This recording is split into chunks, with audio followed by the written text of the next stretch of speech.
Welcome everyone, Costin here on Serious Gaming with a discussion video about YouTube Red. YouTube's new optional subscription-based service. Basically, if you pay $10 a month or $13 if you're using an iOS device, you'll get rid of all the ads on the site, and you'll also get some exclusive content, not a whole lot, but some exclusive content that YouTube is going to develop for YouTube Red subscribers. Now, annoyingly, this is only available in the United States, so if you're outside of there, you won't be able to get that exclusive content, which is kind of annoying. You know, if you want to watch that, then there's no way to do so at the moment. I kind of wish YouTube would actually give people an option that are outside of the US to, way to get that. Now, I'm personally not interested in it, just some thoughts there. The reason they're making it exclusive to the United States for now, however, is because of various laws around the world. There's a reason behind regional restrictions when it comes to movies or video content in general. YouTube has a lot of legal agreements at the moment, and there's various laws that they need to take into consideration with this.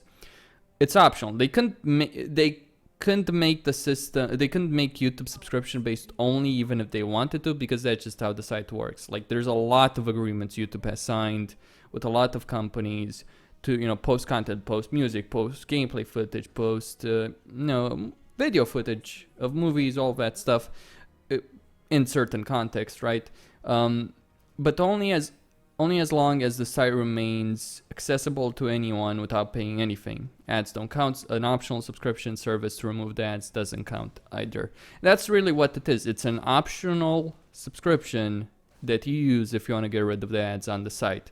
Now, YouTube is doing this to tackle the large number of people that use AdBlock. They're hoping, and they might succeed at least to a certain degree, they're hoping that some people will switch from using an AdBlock to paying a monthly subscription, so that they support their favorite YouTubers, the people that they watch. They might find the ads very annoying, and don't blame them fully.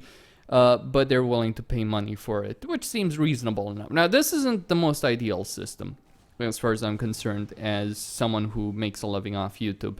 It's a good step in the right direction, because we will probably earn higher revenue because of this. Not that much higher, but we will get higher revenue, and it might actually help with the situation in terms of ad revenue that we have right now on the site. Because besides ad blocker, which is one of the main problems on YouTube for channels, and the biggest problem for YouTube itself, the problem that we have as individual channels is that over the last couple of years, there's been so many channels that have been partnered by various networks and by YouTube themselves, that it's led to the ad revenue going all over the place, because everyone needs to get a bit of the pie, right?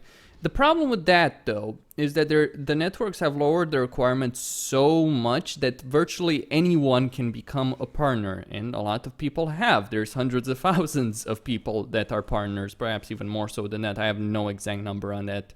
I guess Social Blade does. I'm not certain. Anyway, so there's that to take into consideration. There's a lot of people that are partnered, and yet they earn so little money, but because there's such a high volume, it adds up and the ad revenue goes down. And I blame the networks on this, not YouTube itself. I blame the networks for partnering these channels, because networks are the reason we have contracts with networks, is to get higher ad revenue and various other bonuses, and to have something to back us up, because the networks are the ones that handle the monetization on YouTube. They put the ads, they sign the contract for the ads, they give us various offers, right? In terms of paid promotions and the like. But in terms of ads, they're the ones signing the contract. And yet they have such low requirements that the ad revenue they get from those contracts is just split all over the place, which results in lower ad revenue for everyone. They don't care, because that's exactly their plan. They want to get as many people as possible to get as high revenue as possible, and they don't give a piss that they're screwing over the channels that are earning them the most money, right? They don't care about it. For them, it's irrelevant, because overall they're earning more money. To give you an idea, the network that I know of on YouTube right now that has the highest requirements to become a partner is Union for Gamers. They also have the best deal on YouTube as far as I'm aware, or one of the best deals where you get 90% of the revenue. Most networks have 60, 70%, 50% used to be the norm. Then it's increased to 60, the norm. That's the average, 60, 70. Union for Gamer has 90%, but they have the highest requirements. But those requirements are still ridiculously low as I see it. So you've got an option. Either you have 1,000 subscribers, which as far as I'm concerned is a reasonable number. As far as I see it, having 1,000 subscribers is a reasonable request from a network. But that's not the issue. The issue is that they require you to have 1,000 subscribers and 4,000 views per month. Take that into consideration for a second. 4,000 views per month. Okay. Okay, my old channel, on which I haven't posted stuff in months, still generates more than that, or close to that number, right? So you can have a dead channel and you can get, get a reasonable number of views, at least in terms of what the requirements are. So you can get partnered with Union for Gamers, and as I said, they have the highest requirements. But that's if you have 1,000 subscribers. If you don't have 1,000 subscribers, you need 8,000 views per month. And that's nothing. That's irrelevant. That's completely fucking irrelevant. With 8,000 views per month, you'll be lucky to get $8 for that month. Because not every view is monetizable, right? And if you have that low of a number of views, you won't get as high of a CPM cents per mil. Basically, you get paid for 1,000 views, right? That's how the revenue model is calculated. It's calculated based on 1,000 views. You'll get very little money when you have that few views, because yeah, sure, the ad revenue is split all over, as I mentioned earlier, but it still benefits the bigger channels more than the smaller ones. You get higher cents per mil, basically, than smaller channels like mine, for instance, do. So that's one thing to take into consideration. So you're not gonna get really anything. You're gonna get cents with that, but because there's so many channels, the network is gonna get a lot of money, and that's with some of the highest requirements.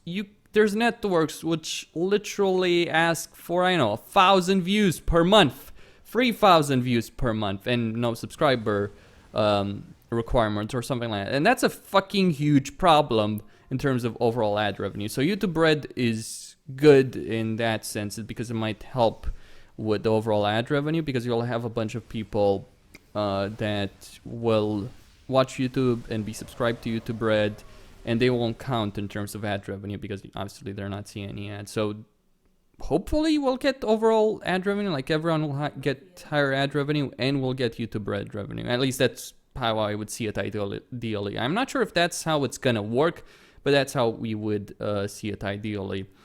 Now, in terms of the system, it's flawed in some ways. Like, it's good, it's going to increase revenue without a doubt, but it's not the best they could do. What they could also have done is given channels the ability to implement a subscription on the channel, right?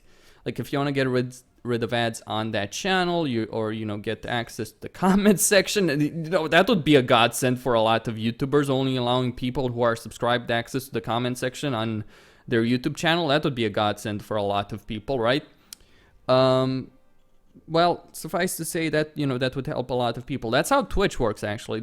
Twitch has something similar to YouTube Red. They have Twitch Turbo, but that doesn't really benefit the Twitch streamers that much. What Twitch streamers benefit from far more is having people subscribe to their channels directly. Generally, it's about $10 to $20 to subscribe to a channel. Depends on the size of the channel. You can go lower. Personally, I think if you had an option for a $5 subscription for a channel, that would be quite reasonable. $3, even if YouTube took half of that, which is what they're gonna take with YouTube Red. Like, you pay $10, YouTube takes about 45% of that, and the rest of the 55%, well, goes to a pool from which we get paid based on how much those people who have read watch our videos. And that's a bit of a complicated situation. You would think that ideally the way YouTube Red should work is if someone subscribes to it and someone watches, say, one channel, right? Just in theory, no one watches just one channel, but let's say you watch 80%, like 80% of what you watch on YouTube, or hell, even 90% is from one channel, right? You would think that 90% of that money, minus the 45% that Google will take, regardless, you'd think that the money would go only to that channel. That's not how it's gonna work. YouTube's system is worse. It is not ideal like that. You know, that would be really good for us, right? Because there are people who are hardcore fans that only watch one channel or watch two channels, or, you know, watch a limited selection of channels. So you could basically get into a situation where someone has a $10 subscription and they might be contributing per month $1 to your channel. Now that doesn't seem a lot, but imagine you have 100 people like that, right? Or you have 1,000 people like that. It all would add up, right? They would give you $1 beyond, you know, after YouTube took their fees and all that, you'd get $1 per person per month. If they had YouTube Red, you'd get a lot of money from that as a channel. But that's not how it's gonna work. How it's gonna work, it's based, like, the money that's taken from a subscription is gonna be added to a pool of cash, YouTube Red cash. And people are going to get money, individual channels are going to get money from that pool based on estimated minutes watched on an individual channel. So versus how many minutes were watched by all the YouTube Red subscribers. So say for instance, like I got an email from Maker Studios detailing it for me.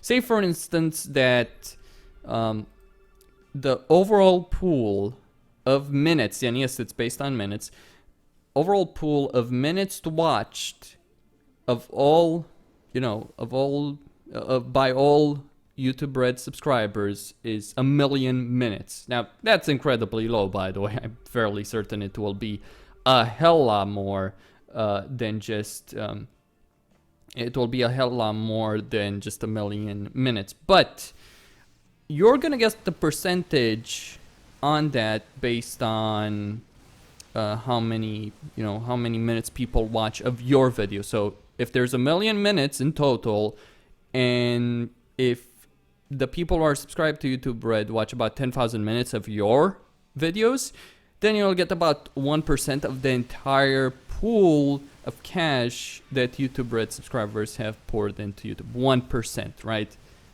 That's not how it's gonna happen. By the way, this benefits big channels more so than smaller ones. Smaller ones are gonna see fuck all, as I see it, which, you know, you would want to support smaller channels as well. Like, I do believe that there should be considerably higher requirements, but I think that when someone is partnered, I think they should be on an equal footing in terms of how much revenue they could earn as a bigger channel. But this is just a case of the richer getting rich.